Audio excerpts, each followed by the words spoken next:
مولانا منظور احمد قاسمی کے بیانات اور دروس کو سننے کے لیے مولانا صاحب کے آفیشیل یوٹیوب چینل مولانا منظور احمد آفیشیل کو سبسکرائب کریں۔ اللہ الرحمن الرحیم۔ اقتربت الساعۃ وانشق القمر، قیامت نزدیک آ گئی، وانشق القمر اور چاند پھٹ گیا، وَإِن يَرَوْا آیَةً يُعْرِضُوا وَيَقُولُوا سِحْرٌ مُسْتَمِرٌ، اور اگر یہ کسی نشانی کو دیکھیں تو اعراض برتیں، وَيَقُولُوا سِحْرٌ مُسْتَمِرٌ، اور یوں کہتے ہیں کہ ایک جادوگر ہے جادو ہے جو ہمیشہ سے چلا آ رہا ہے، وَكَذَّبُوا وَاتَّبَعُوا أَهْوَاءَهُمْ، انہوں نے جھٹلایا، وَاتَّبَعُوا أَهْوَاءَهُمْ، اور اپنی خواہشات کی پیروی کی، وَكُلُّ أَمْرٍ مُسْتَقِرٌ، اور ہر کام کے لیے وقت مقرر ہے، ہر کام کے لیے ایک وقت ٹھہرا ہوا، یعنی عذاب کے لیے بھی وقت اللہ تبارک و تعالیٰ کے ہاں وقت متعین ہے۔ اللہ کے نبی علیہ الصلوۃ والسلام منا میں تشریف تھے، اور کچھ روایات کے مطابق آتا ہے کہ نہیں، آپ جبل کنعان اور جبل ابو قبیس کے بیچ میں تھے، یا مشہور روایات کے مطابق آپ منا میں تھے۔ قریش نے کہا کہ اگر آپ اس چاند کے 2 ٹکڑے کر دو گے، 14ویں رات تھی، چاند آسمان پر پورا نکھرا ہوا اور سامنے صاف واضح تھا، تو ہم آپ پر ایمان لے آئیں گے۔ اللہ کے نبی علیہ الصلوۃ والسلام نے 2 رکعتیں پڑھی، اللہ تعالیٰ سے دعا کی، اور دعا کرنے کے بعد آپ انگلی سے چاند کی طرف اشارہ کیا، چاند کے 2 ٹکڑے ہو گئے، ایک جبل حرا کے پیچھے اور ایک اس سائڈ، یا کچھ روایت کے مطابق ایک جبل ابو قبیس کی طرف، ایک جبل کنعان کی طرف، اور پھر آپ نے قریش سے کہا اشہدو اشہدو اشہدو، دیکھ لیا سب نے، گواہ ہو، بجائے اس کے کہ قریش کے لوگ ایمان قبول کرتے، اللہ کے نبی علیہ الصلوۃ والسلام کی تصدیق کرتے، بدبختوں نے کہا ھذا سحر مستمر، یہ تو جادو ہے جو چلا آ رہا ہے، ہماری نظروں کو بند کر دیا گیا، کہنے لگے ابھی ہم تصدیق نہیں کریں گے، کچھ قافلوں کو آنے دو، مسافروں کو آنے دو، ہم ان سے پوچھیں گے، اگر انہوں نے بھی چاند کے شق ہونے کا، چاند کے 2 ٹکڑے ہونے کا مشاہدہ کیا ہوگا تو ہم ایمان لے آئیں گے۔ جب قافلے آئے، مسافر آئے، انہوں نے بھی تصدیق کی، لیکن انہوں نے پھر بھی ایمان نہیں لایا، اور پھر بھی وہی ہٹ درمی پر۔ مالابار ایک علاقہ پڑتا ہے ادھر ہندوستان ہی کے اندر، وہاں کے راجہ نے محض تاریخ فرشتہ کے اندر واقعہ لکھا ہوا ہے، چاند کے 2 لخت ہونے کا اقرار اور اعتراف کیا، اور اس نے اسی بنیاد پر چاند کے اس معجزے کو دیکھ کر ایمان قبول کیا تھا۔ وَكَذَّبُوا وَاتَّبَعُوا أَهْوَاءَهُمْ وَكُلُّ أَمْرٍ مُسْتَقِرٌ وَلَقَدْ جَاءَهُم مِّنَ الْأَنبَاءِ مَا فِيهِ مُزْدَجَرٌ، ان کفار مکہ کے پاس اور قیامت تک آنے والے انسانوں کے سامنے ایسے حالات آئے، ما فیہ مزدجر، جس میں سامان عبرت موجود تھا، حکمت بالغۃ، انتہائی عقل و حکمت کی باتیں تھی اس میں، فما تغنی النذر، پس متنبہ کرنے والی چیزوں نے ان کو کچھ فائدہ نہ پہنچایا۔ جب کسی دل کے اندر ماننے کا جذبہ ہی نہ ہو تو اس کو پھر نہ قرآن جیسی کتاب فائدہ پہنچا سکتی ہے، اور نہیں رسول رحمت صلی اللہ علیہ وسلم والی جیسی ذات اس کو ہدایت دے سکتی ہے۔ فَتَوَلَّ عَنْهُمْ، آپ ان سے منہ پھیر دیجئے۔ یوم یدعو الداعی الی شیء نکر، جس دن پکارے گا ایک پکارنے والا، الی شیء نکر، ناخوشگوار چیز کی طرف، خشعن ابصارہم، ان کی نگاہیں جھکی ہوئی ہوں گی، یخرجون من الاجداث، نکلیں گے وہ قبروں سے، کأنہم جراد منتشر، گویا کہ وہ بکھری ہوئی ٹڈیاں ہوں، مہطعین الی الداع، دوڑ رہے ہوں گے پکارنے والے کی طرف، یقول الکافرون ھذا یوم عسیر، کہیں گے کافر لوگ اس دن یہ بڑا دشوار دن ہے۔ یہ صورتحال اوک سامنا چھنے کافر نہیں ووت کرن، بلکہ اس تشو سامنا کرن، قبروں پر چھو استے نیرون، اور نگاہیں ہماری بھی جھکی ہوئی ہوں گی، انسانیت بکھری ہوئی ٹڈیوں کی طرح ہوں گی، اور پکارنے والے، یعنی جیسا کہ کل میں نے کہا تھا کہ میدان حشر کے اندر قبۃ الصخرہ کے پاس حضرت اسرافیل آواز دیں گے، چلو اپنے رب کی طرف، اسی پکارنے والے کی طرف سب کے سب جا رہے ہوں گے دوڑتے ہوئے، اور کافر لوگ کہیں گے یہ بڑا دشوار دن ہے، چونکہ کافروں کے سر نیچے ہوں گے، ٹانگیں اوپر ہوں گے، اور اپنے سر کے بل، اپنے منہ کے بل وہ چل رہے ہوں گے۔ کذبت قبلہم، اللہ تبارک و تعالیٰ فرماتے ہیں یہ کوئی نئی چیز نہیں کہ انہوں نے پیغمبر اسلام علیہ السلام کو، محمد رسول اللہ صلی اللہ علیہ وسلم کو جھٹلایا، پیغمبر انسانیت کو جھٹلایا، بلکہ اس سے پہلے جو قومیں آئیں انہوں نے بھی جھٹلایا۔ کذبت قبلہم قوم نوح، جھٹلایا اس سے پہلے نوح علیہ السلام کی قوم نے، فکذبوا عبدنا، انہوں نے ہمارے بندے کو جھٹلایا، وقالو، اور کہنے لگے مجنون وازدجر، یہ تو دیوانہ ہے، پاگل ہے، وازدجر، اور ان کو دھمکی دی گئی۔ نوح علیہ السلام کے بارے میں آیا،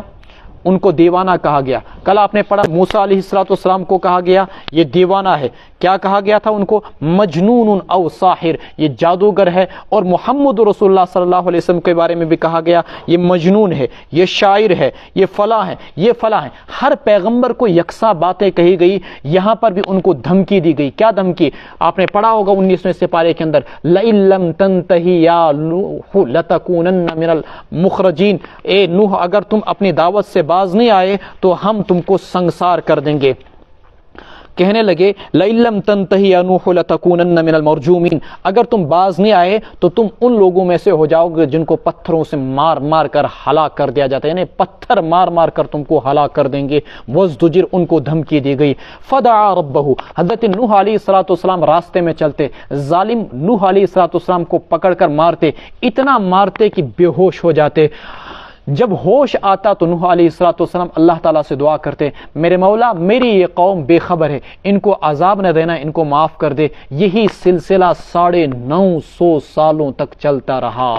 آخر کار تنگ آ گئے حضرت نوح علیہ السلام، اور پھر دعا کی، انی مغلوب فانتصر، انی مغلوب، میرے مولا میں کمزور ہوں، فانتصر، پس تو ہی بدلہ لے لے۔ ففتحنا ابواب السماء، ہم نے آسمان کے دہانے کھول دیے، بماء منہمر، موسلادھار بارش کے ذریعے سے، وفجرنا الارض عیونا، اور زمین سے ہم نے چشمے نکال دیے، فالتقى الماء، پس پانی اکٹھا ہو گیا، علی امر قد قدر، ایک ایسی چیز یعنی عذاب کے بارے میں جو طے ہو چکی تھی اللہ تعالیٰ کے یہاں، وحملناہ، اور ہم نے نوح علیہ السلام کو سوار کیا، علی ذات الواح ودسر، ایک ایسی کشتی پر جو تختوں والی تھی، ودسر، اور میخوں والی تھی، تجری باعیننا، وہ کشتی ہماری نگرانی میں چلتی تھی، جزاء لمن کان کفر، یہ بدلہ تھا اس شخص کا جس کی ناقدری کی گئی، جزاء لمن کان کفر، یہ بدلہ تھا اللہ تعالیٰ کی طرف سے اس شخص کا جس کی ناقدری کی گئی، یعنی نوح علیہ السلام کی ناقدری کی گئی۔ اللہ نے انعام دیا ان کو کہ ان کو بچا لیا اور باقیوں کو تباہ و برباد کر دیا۔ وَلَقَدْ تَرَكْنَاهَا، ہم نے اس کشتی کو چھوڑا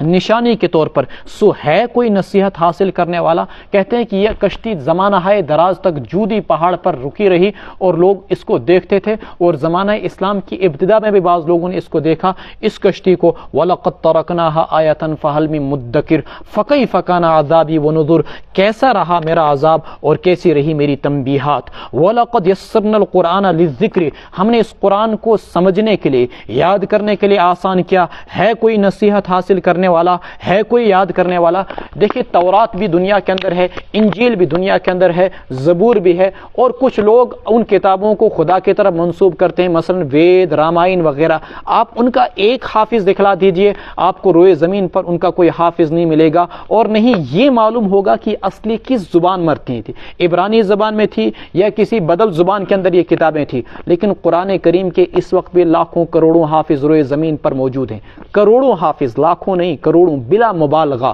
اور روئے زمین کے اندر موجود۔ اللہ نے اس قرآن کو یاد کرنے کے لیے آسان کیا۔ پھر اتنا ہی نہیں، قرآن سے اگر کوئی شخص نصیحت حاصل کرنا چاہے، حالانکہ آپ لوگوں نے کسی مدرسے میں نہیں پڑھا، آپ لوگوں نے کسی عالم کے پاس ذانوی تلمذ طے نہیں کیا، لیکن اس کے باوجود آپ قرآن کے ان مضامین کو جو میں آپ کے سامنے بیان کر رہا ہوں آپ سمجھ رہے ہیں اچھی طریقے سے۔ اسکول کا کوئی بچہ ہو، کالج کا کوئی لڑکا ہو، سب ان مضامین کو جو قرآن بیان کرتا ہے، جو واقعات بیان کرتا ہے، سمجھ۔ تو قرآن نصیحت حاصل کرنے کے لیے، عبرت حاصل کرنے کے لیے انتہائی آسان کتاب، لیکن عکس بدل چیز، سگو قرآن سے مسائل کا استنباط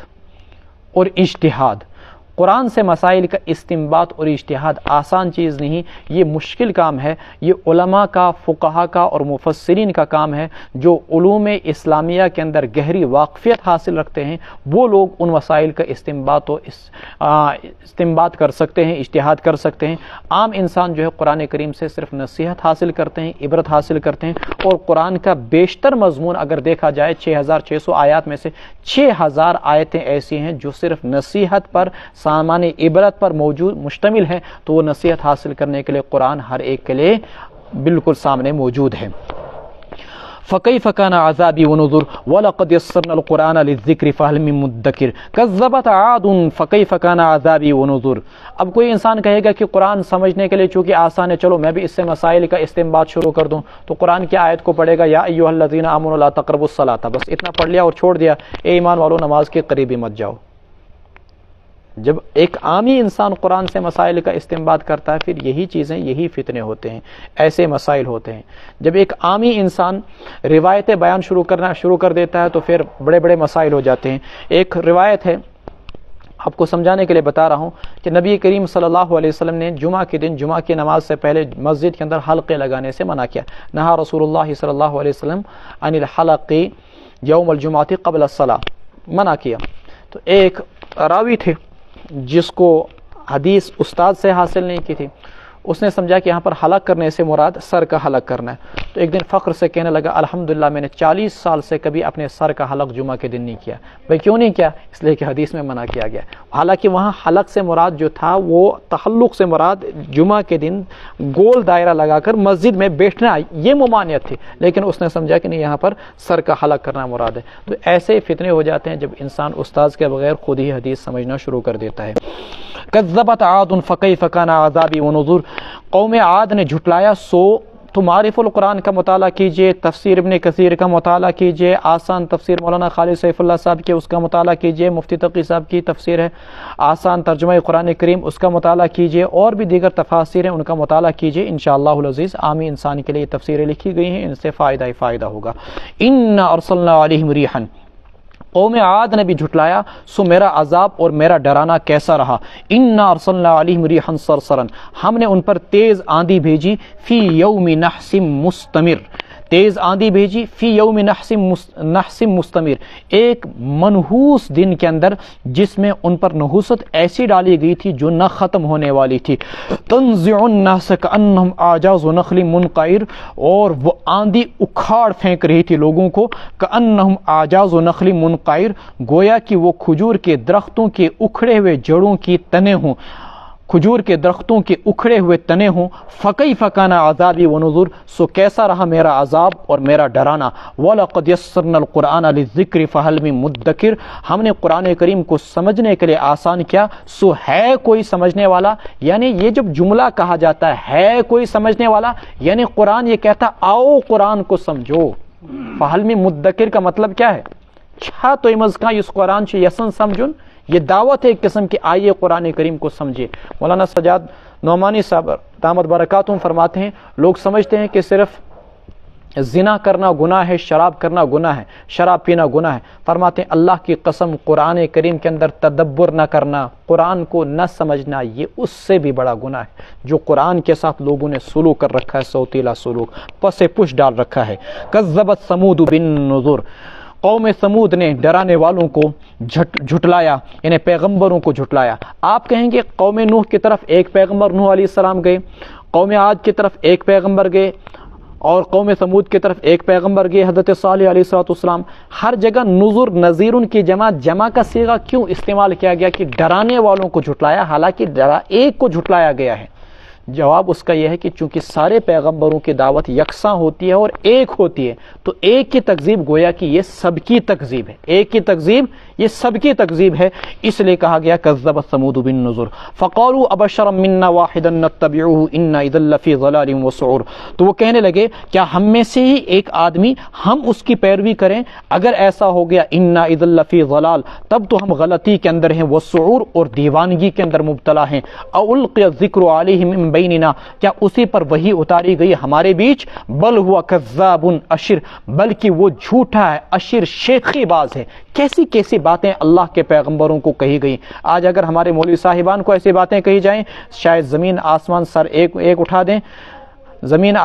سر پر اٹھا دیں، آسمان سر پر اٹھا دیں، لیکن یہاں پیغمبروں کو یہ چیزیں کہی گئی کذاب اشر، کہ وہ جھوٹے ہیں، شیخی باز ہیں۔ سیعلمون غدا من الکذاب الاشر، اللہ تعالیٰ فرماتے ہیں یہ جو پیغمبروں کو ایسی باتیں کہنے والے ہیں، ان قریب قیامت آنے والی ہے اور ان کو پتہ چل جائے گا من الکذاب الاشر، کہ کون کذاب ہے، کون شیخی باز ہے۔ انا مرسل الناقۃ فتنۃ لہم، ہم نے ہی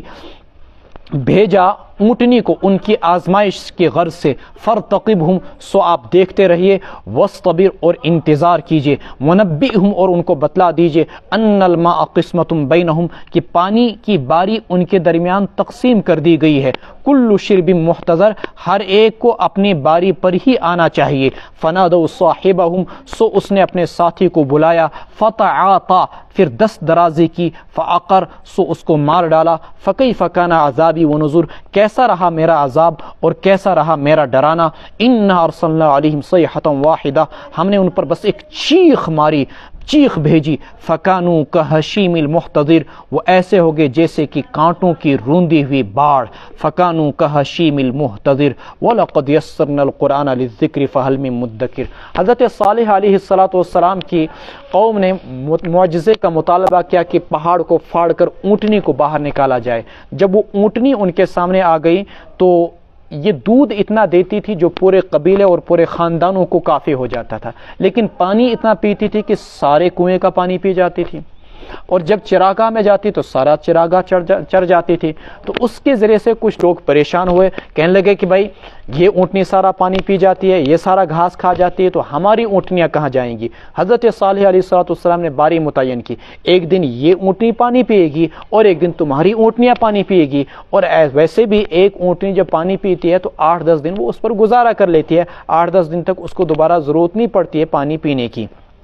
اللہ رب العزت نے اس کا معدہ ہی اس انداز کا بنایا ہے، لیکن اس کے باوجود ان کی قوم کے اندر ایک شخص تھا قدار،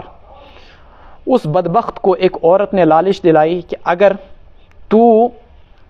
حضرت صالح علیہ السلام کی اونٹنی کو مار ڈالے گا تو میں تیرے ساتھ شادی کروں گی۔ اس شخص نے اس عورت کے لالچ میں حضرت صالح علیہ السلام کی اونٹنی کو مار ڈالا، جس کی وجہ سے پوری قوم پر عذاب آیا۔ پوری قوم پر کیوں عذاب آیا؟ اگر غلطی ایک کی تھی، اس لیے کہ ساری قوم اس اونٹنی کو مارنا چاہتی تھی، اور اس کے مارے جانے پر سارے کے سارے لوگ خوش تھے۔ پھر اللہ تبارک و تعالیٰ کے غضب کی وجہ سے پوری کی پوری قوم کو تباہ و برباد کر دیا گیا، جیسا کہ قرآن کریم میں دیگر جگہوں پر اس واقعے کی تفصیلات آئی ہیں کہ پہلے دن ان کے چہرے جو ہیں وہ زرد پڑ گئے، دوسرے دن ان کے چہرے جو ہیں لال پڑ گئے، اور تیسرے دن ان کے چہرے کالے پڑ گئے۔ اس کے باوجود انہوں نے توبہ نہیں کی۔ پھر اللہ رب العزت نے جبریل امین کو بھیجا، جنہوں نے اس زور کی چیخ ماری کہ جس کی وجہ سے ان کے کلیجے پھٹ گئے، اور پھر اللہ تبارک و تعالیٰ نے ان کو تباہ و برباد کر دیا۔ اور ایک روایت میں آتا ہے کہ زلزلہ بھی آیا، جس کی وجہ سے وہ تہس نہس کر دیے گئے۔ وَلَقَدْ يَسَّرْنَا الْقُرْآنَ لِلذِّكْرِ فَهَلْ مِن مُدَّكِرٍ، ہم نے قرآن کو سمجھنے کے لیے آسان کیا، ہے کوئی سمجھنے والا؟ یعنی سمجھیے اور نصیحت اور عبرت حاصل کیجیے۔ کذبت قوم لوط بالنذر، اللہ تبارک و تعالیٰ کا شکر کیجئے کہ اللہ رب العزت نے ہمیں اعزاز بخشا، اللہ تبارک و تعالیٰ نے ہمیں توفیق بخشی کہ ہم قرآن کو سمجھنے کے لیے ہم نے اللہ تبارک و تعالیٰ کی اس آیت پر اور اس پکار پر لبیک کہا، اور قرآن کو سمجھنے کی اپنی سے حقیر کوشش کی، سمجھانے کی حقیر سی کوشش کی۔ کذبت قوم لوط بالنذر، قوم لوط نے بھی ڈرانے والوں کو جھٹلایا۔ انا ارسلنا علیہم حاصبا، ہم نے ان پر پتھروں کی بارش بھیجی، الا آل لوط، سوائے لوط علیہ السلام کے گھرانے کے، نجیناہم بسحر، ہم نے ان کو اخیر رات میں بچایا، نعمتا من عندنا، یہ ہماری مہربانی تھی، کذالک نجزی من شکر، اسی طریقے سے ہم صلہ اور بدلہ دیتے ہیں شکر گزار لوگوں کو۔ وَلَقَدْ أَنذَرَهُمْ بَطْشَتَنَا، ہم نے اور تحقیق کے ڈرایا ان کو، بطشتنا کس نے؟ پیغمبر نے، بطشتنا ہماری پکڑ سے، فتماروا بالنذر، تو وہ خبر دینے والوں سے جھگڑنے لگے، وَلَقَدْ رَاوَدُوهُ عَنْ ضَيْفِهِ، وہ لوط علیہ السلام کو پھسلانے لگے ان کے مہمانوں کے بارے میں، فَطَمَسْنَا أَعْيُنَهُمْ، تو ہم نے ان کی آنکھوں کو چوپٹ کر دیا، فَذُوقُوا عَذَابِي وَنُذُرْ، چکھو میرے عذاب کا مزہ، وَنُذُرْ، اور میرے ڈرانے کا مزہ، وَلَقَدْ صَبَّحَهُمْ بُكْرَةً عَذَابٌ مُسْتَقِرٌ، ان پر صبح سویرے عذاب آ گیا، عذاب مستقر، ایسا عذاب جو نہ ٹلنے والا تھا، فذوقوا عذابی ونذر، چکھو تم میرے عذاب کا مزہ اور میری تنبیہات کا، وَلَقَدْ يَسَّرْنَا الْقُرْآنَ لِلذِّكْرِ فَهَلْ مِن مُدَّكِرٍ، ہم نے قرآن کو آسان کیا سمجھنے کے لیے، فَهَلْ مِن مُدَّكِرٍ، ہے کوئی نصیحت حاصل کرنے والا؟ حضرت لوط علیہ السلام کے پاس جب یہ فرشتے اس بستی کو تباہ و برباد کرنے کے لیے آئے، کل بھی اس کی تھوڑی سی آپ کے سامنے ہلکی جھلک پیش کی گئی تھی، خوبصورت لڑکوں کی شکل میں لوط علیہ السلام کے گھر میں داخل ہوئے، بیوی نے جا کر محلے والوں کو بتایا، محلے والے دروازہ توڑ کر اندر داخل ہوئے۔ حضرت لوط علیہ السلام شدید پریشان ہوئے تو جبریل امین نے بدفعلی کی نیت سے وہ اندر داخل ہوئے۔ جبریل امین نے کہا آپ ڈرے نہیں، تو جبریل امین نے پر مارا جس کی وجہ سے اللہ نے ان کی آنکھوں کو چوبٹ کر دیا، وہ اندھے ہو گئے۔ وہ جادوگر کہتے کہتے واپس ہو گئے۔ رات گزری تو صبح اللہ تبارک و تعالیٰ کا ان پر عذاب آیا، اس طور سے کہ پہلے شہر کے کنارے پر چیخ ماری جس سے ان کے کلیجے پھٹ گئے، پھر ان کی بستی کو آسمان سے زمین پر پٹک دیا گیا، اوپر سے پتھروں کی بارش کی گئی اور اوپر سے پھر اس زمین کو دھسا دیا گیا اور وہاں سے بحر میت نکلا، جس کا آپ نے ابھی یہاں پر تھوڑا بہت تذکرہ بھی سنا۔ وَلَقَدْ يَسَّرْنَا الْقُرْآنَ لِلذِّكْرِ فَهَلْ مِن مُدَّكِرٍ۔ اس واقعے کو بیان کرنے کے بعد بھی اللہ تبارک و تعالیٰ فرماتے ہیں تم اس سے عبرت حاصل کرو۔ دیکھیے آیت کیا تکرار نہیں ہے، آپ کہیں گے ایک ہی آیت بار بار کیوں آ رہی ہے؟ پہلے ہمیں کہا گیا کہ تم نوح علیہ السلام کے واقعے سے عبرت حاصل کرو، پھر کہا گیا کہ حضرت ہود علیہ السلام کی قوم جو قوم عاد تھی ان کے واقعے سے عبرت حاصل کرو، پھر کہا گیا کہ حضرت صالح علیہ السلام کی قوم ثمود کے واقعے سے عبرت حاصل کرو، پھر کہا گیا کہ قوم لوط کے واقعے سے عبرت حاصل کرو، اور اس قرآن کو سمجھ کر اور اس کے اندر غور کر کے اس سے تم نصیحت اور عبرت حاصل کرو۔ وَلَقَدْ جَاءَ آلَ فِرْعَوْنَ النُّذُرُ، اور آئے آل فرعون کے پاس، فرعون والوں کے پاس ڈرانے والے، کذبوا بآیاتنا، انہوں نے بھی ہماری آیات کو جھٹلایا، ساری آیات کو، فأخذناہم اخذ عزیز مقتدر، ہم نے ان کو پکڑا جیسے کہ ایک زبردست طاقتور پکڑتا ہے۔ اکفارکم، اللہ نے قوم فرعون کو سمندر غرق کر دیا۔ اکفارکم، اب اللہ تعالیٰ نے مضمون بدلا اور مخاطب اہل مکہ کو اور قیامت تک آنے والے انسانوں کو خطاب کر کے کہا اکفارکم خیر من اولئکم، کیا تمہارے کافر تمہارے ایمان نہ لانے والے زیادہ بہتر ہیں ان پہلو سے طاقت کے اندر؟ ام لکم براءۃ فی الزبر، یا تمہارے لیے معافی کا حکم لکھا ہے کتابوں میں؟ تو یہ ہوا طاقت مز تمو کھت زیادہ افضل، تم طاقت میں ان سے بڑھے ہو جو پچھلی قومیں ہم نے تباہ و برباد کر دی، اب اگر تم طاقت میں ان سے بڑھ کر نہیں ہو تو پھر تمہیں کس چیز کا غرور؟ جیسے اللہ نے ان کو تباہ و برباد کر دیا وہ اللہ تمہارے تباہی پر بھی قادر ہے۔ ام لکم براءۃ فی الزبر، یا تمہارے لیے صحیفوں میں نامہ اعمال میں کتابوں کے اندر کوئی معافی نامہ لکھا ہوا ہے جس کی وجہ سے تم اتنے اتراتے ہو اور اتنے مغرور اور اتنے نازاں ہوتے ہو؟ ام یقولون نحن جمیع منتصر، یا وہ لوگ یوں کہتے ہیں نحن جمیع منتصر، ہماری جماعت ہی غالب رہے گی۔ اللہ فرماتے ہیں سیہزم الجمع ویولون الدبر، ان قریب یہ جماعتیں شکست کھا جائیں گے، ویولون الدبر، اور پشت پھیر کر پیٹھ پھیر کر بھاگ کھڑے ہوں گے۔ چنانچہ باری تبارک و تعالیٰ کی یہ پیشن گوئی ٹھیک 7 سال کے بعد بدر کے میدان کے اندر پوری ہوئی، اور یہ وہ پہلی آیت تھی جس میں بتلایا گیا کہ یہ قریش مکہ شکست کھائیں گے اور پیٹ پھیر کر بھاگ جائیں گے۔ چنانچہ انہوں نے شکست بھی کھائی، 70 سردار ان کے مارے گئے اور 70 ان کے گرفتار ہوئے، اور باقی میدان جنگ سے بھاگ کھڑے ہوئے تھے۔ وَيُوَلُّونَ الدُّبُرَ بَلِ السَّاعَةُ مَوْعِدُهُمْ وَالسَّاعَةُ أَدْهَىٰ وَأَمَرَ، یہ پیغمبر علیہ السلام اور قرآن کی تکذیب کرتے ہیں، یہ آپ کی تکذیب کرتے ہیں، بلکہ قیامت ان کے لیے وعدے کی گھڑی ہے۔ وَالسَّاعَةُ أَدْهَىٰ وَأَمَرَ، جبکہ قیامت بڑی سخت اور ہولناک اور ہیبتناک چیز ہے، وَأَمَرَ، اور بڑی ہی کڑوی چیز ہے۔ إِنَّ الْمُجْرِمِينَ فِي ضَلَالٍ وَسُعُورٍ، یہ مجرم لوگ جو اللہ اور اس کے رسول کا انکار کرتے ہیں، چاہے اس زمانے کے قریش مکہ ہوں یا آج کے یورپ و امریکہ اور چائنا والے ہوں یا ہنود ہوں یا دیگر کوئی بھی سکھ ہوں یا کوئی بھی لوگ ہوں، دیوی دیوتاؤں کی پوجا کرنے والے ہوں جو اللہ اور اس کے رسول کا انکار کرتے ہیں، فی ضلال وسعور، فرمایا کہ یہ بڑی غلطی کے اندر ہیں، وسعور، اور بے عقلی میں مبتلا ہیں۔ یوم یسحبون فی النار علی وجوہہم، جس دن ان کو گھسیٹا جائے گا دوزخ کی آگ میں، علی وجوہہم، ان کے چہروں کے بل، ذوقوا مس سقر، کہا جائے گا چکھ لو آج دوزخ کے عذاب کا مزہ۔ انا کل شیء خلقناہ بقدر، ہم نے ہر چیز کو پیدا کیا تھا ایک اندازے کے مطابق۔ وما امرنا الا واحدۃ کلمح بالبصر،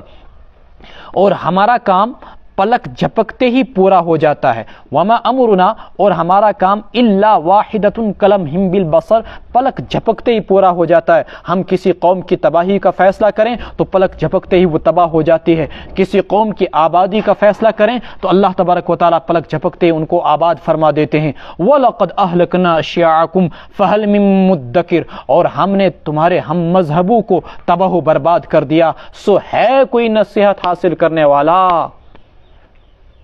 تمہارے ہم مذہبوں اور ہم خیالوں کو پچھلی قوموں کو تباہ و برباد کر دیا. یہ تم روز نہ کہیں تو آج کے فرعون، بار بار بولتا ہوں میں، آج کے نمرود، آج کے حامان، آج کے قارون کہاں باقی رہیں گے؟ یہ بھی تباہ و برباد ہوں گے جو زمینوں پر دندناتے پھرتے ہیں، اللہ کی زمین پر اللہ پر ایمان لانے والوں کو ستاتے ہیں. وَكُلُّ شَيْءٍ فَعَلُوهُ فِي الزُّبُرِ، اور ہر چیز جو انہوں نے کی فی الزبر نامہ اعمال میں لکھی ہوئی ہے. وَكُلُّ صَغِيرٍ وَكَبِيرٍ مُسْتَطَرٍ، ہر چھوٹی اور بڑی چیز لکھی ہوئی ہے نامہ اعمال کے اندر. ان المتقین فی جنات ونہر، یقیناً جو خدا ترس لوگ ہیں، جو متقی اور پرہیزگار لوگ ہیں، جو اللہ کے ڈر سے گناہوں کی زندگی کو خیر آباد کہہ دینے والے، الوداع کر دینے والے ہیں، جو نیکیوں کے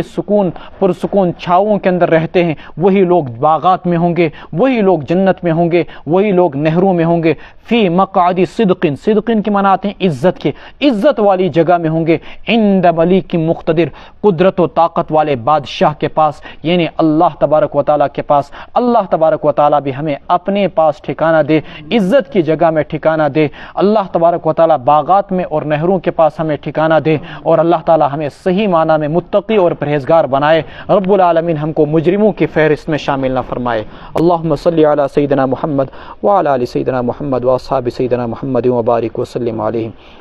لا الہ الا اللہ الحلیم الکریم سبحان اللہ رب العرش العظیم نسألک موجبات رحمتک وعزائم مغفرتک والغنیمة من كل بر والسلامة من كل اسم لا تدع لنا ذنبا الا غفرته ولا هما الا فرجته ولا مرضا الا شفيته ولا قرضا الا اديته ولا عسرا الا يسرته ولا عيبا الا سترته ولا حاجة هي لك رضا الا قضيتها يا ارحم الراحمین. یا اللہ ایمان کامل عطا فرما، ایمان کامل عطا فرما، تقوی کی دولت سے نواز، بیماروں کو شفا عطا فرما، حاجت مندوں کی حاجت روائی فرما، قرآن کی محبت عطا فرما، لوگوں کے دلوں کو قرآن کی طرف پھیر دے، قرآن کی طرف موڑ دے. سبحان ربک رب العزت عما یصفون وسلام. مولانا منظور احمد قاسمی کے بیانات اور دروس کو سننے کے لیے مولانا صاحب کے آفیشیل یوٹیوب چینل مولانا منظور احمد آفیشیل کو سبسکرائب کریں.